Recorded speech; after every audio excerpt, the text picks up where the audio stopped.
이번에는 섹터 컨디션, 음식료 업종에 대해서 자세히 알아보겠습니다. 오프닝 때 잠시 말씀드렸지만 음식료 업종은 사실 지난해에도 이익이 증가하긴 했었습니다.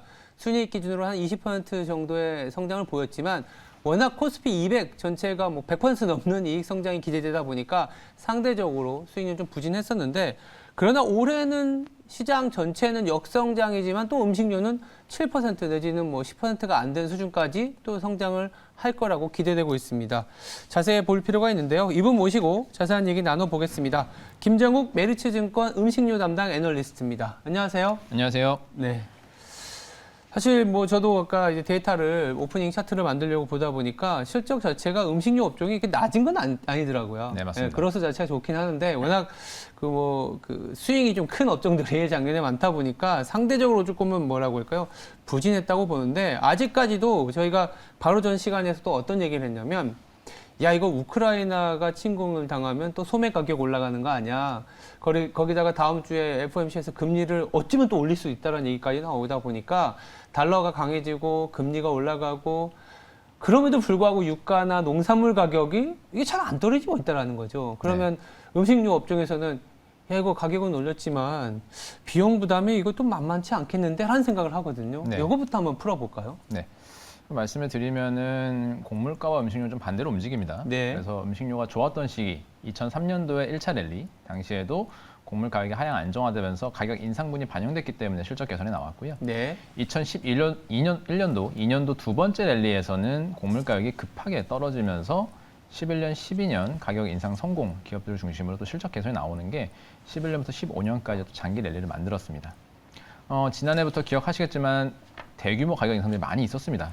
라면, 음료, 제과 등등 해서 가격 인상이 많이 이루어졌는데 곡물가는 사실 연말까지도 계속 상승을 보였습니다. 근데 다행인 점은 작년도를 봤을 때 2020년도 하반기부터 올라오던 곡물 가격이 2021년도 상반기까지는 무차별하게 다 올라왔고요. 근데 하반기부터는 소맥 원당 중심의 상승, 옥수수 대두는 하락 전환했습니다. 이유는 결국 공급에 있었거든요. 공급이 양호하고 작황이 양호했던 옥수수 대두는 하락 반전했고요.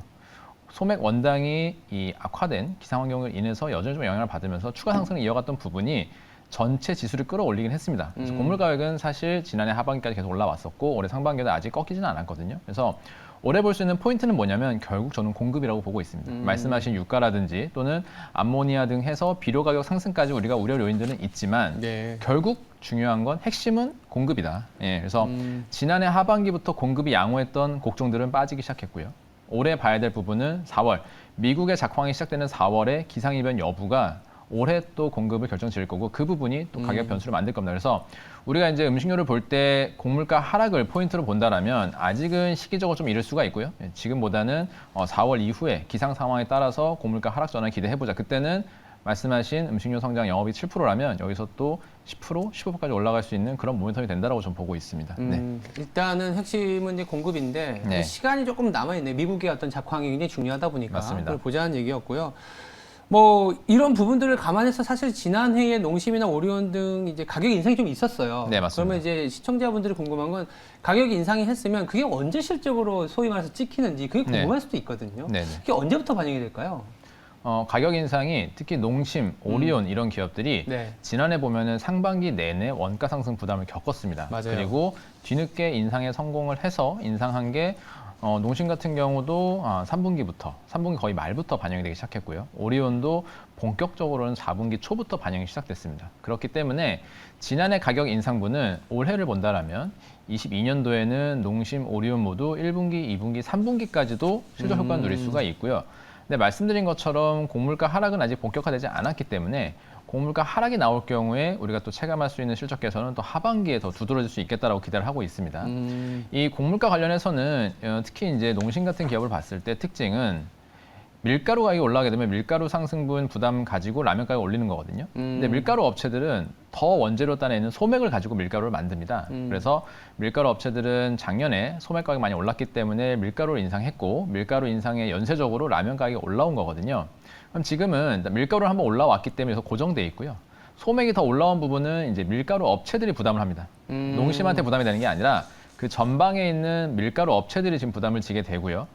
올해 들어서 만약에 소맥 가격이 빠지게 된다 그러면 공식적인 가격을 바꾸지는 않을 것 같아요. 하지만 가격은 빠졌기 때문에 농심 같은 제조업체들이 요구할 수 있습니다. 아, 같은 가격에 물량을 좀 더 많이 달라. 이런 네. 식으로 물량 할인이 들어가거든요. 그러면 소매 가격이 빠지게 되면 그 이후에 실제로 뭐 밀가루 가격의 공식적인 하락이 없더라도 농심의 원재료 부담이 완화될 수 있겠다. 이렇게 유추해 보시는 게 좋을 것 같습니다. 네.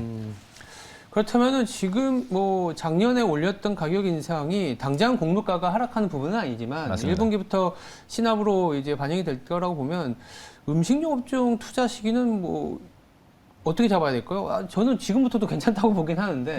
네. 제가 보는 투자 스케줄은 일단은 곡물가 하락이 본격화되지 않았기 때문에 섹터 전반의 관심은 아직 적습니다. 하지만 뚜렷한 모멘텀은 리오프닝에 따른 위드 코로나 수혜주들은 있고요. 그리고 지난해 가격 인상으로 일단 곡물 가격이 유지만 되더라도 이익이 증가할 수 있는 기업들이 있습니다. 네. 예. 곡물가 상승 부담이 컸을 때 이제 원가 관리라든지 또는 이제 생산비 효율화를 통해서 이미 레버리지 효과는 많이 준비를 해놨거든요. 그래서 곡물가 떨어질 때는 그 효과를 더 누릴 수 있을 텐데 일단 위드 코로나 수혜를 본다라면 최근에 제가 주목하고 있는 부분은 소비자들의 행태 변화예요. 20년 하반기와 21년 하반기를 비교했을 때 가장 큰 특징은 20년 하반기에는 300명, 400명 정도의 확진자에서도 소비자들이 공포감에 의해서 외발동을 줄였던 게 모습이었거든요. 근데 21년도 하반기 3,000명, 4,000명 확진 나왔지만 공포감에 의해서 스스로 활동을 억제하지는 않았습니다. 정부의 거리두기 규제에 따라서 맞춰서 활동했을 뿐이거든요. 그래서 지금 상황은 소비가 좀 많이 억눌려 있다. 인원 규제, 시간 규제로 억눌린 그렇죠. 소비 상황이고 여기서 규제가 해제되는 모습이 나와주면 이 묶였던 소비가 폭발하는 모습도 볼 수 있다고 좀 보고 있거든요. 그래서 그런 부분은 곡물가 하락보다 좀 더 빠르게 상반기에 기대해 볼 수 있는 이슈다라고 생각하고 있고요. 이미 소비자들은 위드 코로나 들어와 있다. 예, 정부의 정책 자체가 조금 더디게 들어오기 때문에 그 상황에서 지금 빠르게 기대할 수 있는 거는 리오프닝 수혜주다라고 저는 생각하고 있습니다. 네. 리오프닝을 말씀해 주신 김에 우리가 네. 리오프닝 같은 경우에는 음식료 업종이 기본적으로 갖고 있는 비즈니스 모델의 수혜를 받는 거고 네. 그리고 최근에는 뭐 모든 업종들이 다 약간은 성장화되고 있잖아요. 네. 그러니까 대표적인 방어주인 음식료도 있지만 그 안에서도 뭔가 조금 더 고성장이라고 할까요? 아니면 좀 더 모멘텀적인 분야가 있을 것 같아요. 네. 어떤 분야가 있을까요?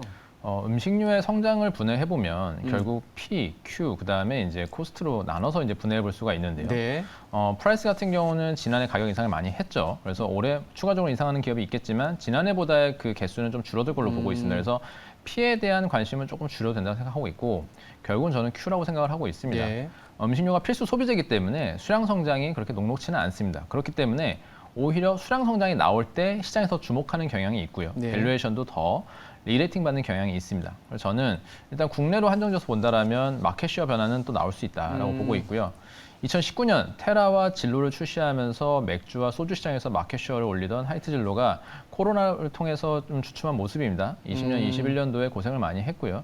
이 부분이 사실 테라 진로가 잘했던 지역이 서울 수도권이거든요. 근데 코로나에 따른 봉쇄 조치가 또 강했던 지역도 서울 수도권이었습니다. 그래서 피해가 컸고요. 서울 수도권 중심의 리오프닝이 나올 때 하이트 진로의 맥주, 소주의 마켓시어 상승이 다시 한번 나올 수 있겠다고 보고 있고 비용 부분들을 많이 우려하시는데 비용 같은 경우는 이미 정점을 찍었던 게 2019년도 네, 양 카테고리의 대형 신제품을 출시했을 때 가장 많은 비용 2,200억 집행을 했고요. 물론 이 부분이 2018년도 집행했던 1,800억 대비 많은 양의 비용이 들어가긴 했지만 20년, 21년 코로나로 인해서 방어를 위해 2,100억대 비용을 계속 썼습니다. 그래서 작년 대비 올해 비용이 좀 는다 하더라도 100억 정도의 증가라면 이 부분이 영업이익을 훼손할 정도의 비용은 아니다라고 좀 보고 있고요. 예. 그리고 이제 두 번째 농심인데요. 농심 같은 경우도 마켓시어 변화가 있습니다. 코로나로 인해서 코로나 시기 20년도 상반기 기억해 보시면 라면 사재기, 비축수요 엄청 났었죠. 하지만 공급은 제한돼 있었기 때문에 상위 업체 중심으로 매출을 많이 일으켰고요. 농심의 점유율이 오랜만에 2%포인트가량 YY 올라오는 모습 보여줬습니다. 그러면 그 이후 21년도에는 라면 사재기가 많이 실종됐기 때문에 점유율이 빠져야 맞는데 농심의 점유율은 추가 상승세를 보여주고 있습니다. 21년도에도 점진적이었지만 올라왔거든요. 그 배경은 뭐냐면 소비자들의 변화입니다. 이번에도 예. 기존의 다양한 신제품 브랜드들이 난립할 때 이쪽으로 소비자들이 흡수가 됐었는데 최근에 기억해 보시면 그렇게 히트친 라면 쪽에 신제품이 별로 없습니다. 네. 피로도가 누적됐기 때문에 기존 브랜드로 회귀하는 모습들이 나오고 있고요. 또 가격에 있어서도 농심은 고가, 오뚜기는 저가 이런 정책이었는데 오뚜기가 지난해에 밀가루 가격 상승 이후에 원가 부담을 참지 못하고 가격 인상을 했죠. 그러면서 소비자들 입장에서는 이제 농심이나 오뚜기나 모두 가격 인상을 한 기업이 됐기 때문에 또 가격적인 측면에서 무차별해지는 이런 모습이 농심이 그동안 10년 동안 점유율이 빠지던 흐름이 되바뀜이 나오는 이런 모습이 작년부터 나오고 있다. 그래서 이 부분 농심의 MS 상승, 하이트진로의 마켓쉐어 상승 이 두 가지가 음식료에서 찾을 수 있는 성장 모멘텀이라고 저는 보고 있습니다. 네. 일단 뭐 시장 전체적으로 필수 소비재 쪽은 뭐 큐고로스를 그렇게 강하게 기대할 수 있는 건 아니지만 그 안에서도 기업별로 MS가 늘어난 것 그 또한 또 질적인 성장이기 때문에 네. 농심과 하이트 진료를 말씀을 주셨고요. 다시 좀 업종 전반적으로 좀 다시 고민해 보면 네. 아까 뭐 이제 곡물 가격도 좀 봐야 되고 가격 인상의 효과가 실적으로 들어온다라고 했는데 조금은 이제 단기적으로 그리고 중기적으로 조금은 구분해서 업종 전략을 좀 말씀해 주실 수 있을까요? 네. 먼저 단기로 말씀드리면은 지금 상황에서는 여전히 정부의 이제 거리두기 정책 자체 강도가 높기 때문에 네. 단기 1분기부터의 바로 회복은 좀 어렵지만 지난해 1, 2, 3분기 생각해 보시면 소비가 많이 억눌렸던 건 사실입니다. 소비자들 중심의 소비 정체가 좀 있었고요. 그런 부분은 확실히 플러스를 기대해 볼 만하다. 그래서 위드 코로나 리오프닝 수혜로서 하이트진로, CJ 프레시웨어 같은 기업들이 전년도에 낮은 베이스 효과를 누릴 수 있겠다라고 보고 있고요. 예. 그래서 단기에 좀 더 말씀을 드리면 이제 주류 같은 경우도 2020년도와 21년도를 비교해 보시면 20년도에는 코로나로 인해서 단기에 규제가 강했었고 또 이후에 해제가 되면서 회복과 침체가 반복됐었어요. 근데 21년도에는 시간 규제, 인원 규제가 장기화되면서 부진한 모습이 되게 오래 갔거든요. 그렇죠. 예, 그런 베이스 효과를 오래 누릴 수 있을 거다 주로는 이렇게 보고 있고요. 외식업 같은 경우는 물론 이제 식사나 저녁 식사, 점심 식사는 체감하시겠지만 많이 정상화됐습니다. 하지만 이런 부분은 인원 규제 또 시간 규제 풀릴 때 더 올라올 룸이 있기 때문에 전방시장, 프랜차이즈, 일반 음식점 더 매출이 개선되는 부분이 CJ 프레시웨어 같은 식재료 유통 업체들의 매출 성장에도 오래 기여할 거다라고 보고 있습니다. 그래서 일단 정부의 방역 패스 자체도 최근에 백화점, 마트 등 해제가 되면서 확진자 추이가 더 늘지 않는다면 조금씩 완화되는 모습을 보여주고 있거든요. 그래서 그런 예. 부분에 정부의 정책 좀 기대해 볼 필요가 있다고 보고 있고 중기적으로는 말씀드린 고물가 하락입니다. 그래서 가격 인상 성공한 기업들 또는 뭐 가격 인상하지 않았더라도 지난해 원가 부담이 강했던 기업들이 올해 하반기 고물가 하락 전환하는 부분이 현실화된다라면 거기서 수혜를 받을 수 있고 말씀하신 것처럼 지금 코스피 전체 이익 자체가 성장이 좀 둔화되어 있기 때문에 여기서 음식료 같은 경우는 고물가 하락 시에는 플러스 알파 모멘텀을 바라볼 수가 있는 거거든요. 그래서 네. 고물가 하락을 우리가 중장기 포인트로 봐야 된다고 생각하고 있습니다. 네. 네, 뭐 저희가 질문을 드리는 과정에서 종목도 좀 나오긴 했어요. 하이트 진로라든지 농심, 뭐 CJ 프레시 웨이까지 나왔었는데요. 뭐 이 종목일 수도 있고 아니면 음식료 지금 탑픽으로 뽑는 이유와 그 네. 근거 좀 말씀해 주실 수 있을까요? 네. 앞서 말씀드린 종목들 한 번 더 좀 강조를 해드리면 예. 하이트진로 뭐 주가 레벨은 여전히 3만 원대 많이 낮아져 있고요. 과거에는 이 테라 진로의 마켓쉐어 상승에 따라 주가가 많이 움직였는데 그 이후에 결국 실적이 따라오지 못했기 때문에 마켓쉐어 상승 이후에 본격적인 주가 상승은 조금 더뎠습니다. 하지만 예. 올해는 말씀드린 것처럼 전체 업황 개선되는 부분이 있고 또 비용 통제 가능하기 때문에 실적으로 보답을 할 거고요.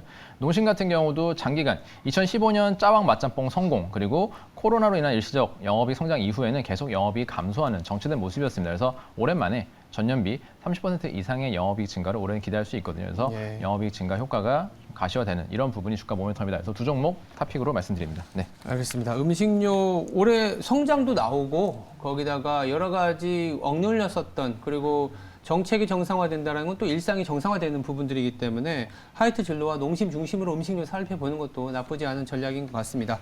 지금까지 김정욱 메리츠증권 음식료 애널리스트였습니다. 감사합니다. 감사합니다. 네.